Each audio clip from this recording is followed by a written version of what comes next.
And I'm gonna end with this quote. They often say like, the generation need to pass down the baton to the next. And one of the things I always want us to understand is that, yes, I'm an advocate for the previous generation passing down the baton to the next generation, but I will not advocate them for passing down the baton to a generation that have not effectively educated themselves on the warfare that they're about to embark on. What do I mean? In the Bible, it says that a good man leaves inheritance for his children.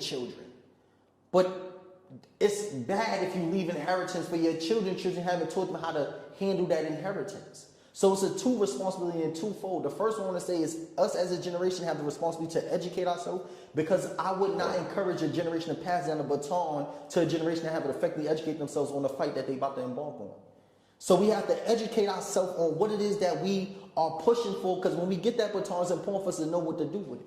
But the second part of it is of the older generation know that it is your job also to teach and to equip the students or the youth that's coming after you with the tools necessary in order to continue to move the movement forward.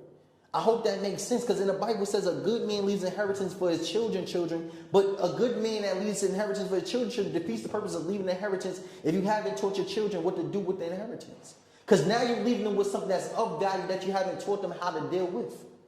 So it's twofold. We have to educate ourselves as a youth, but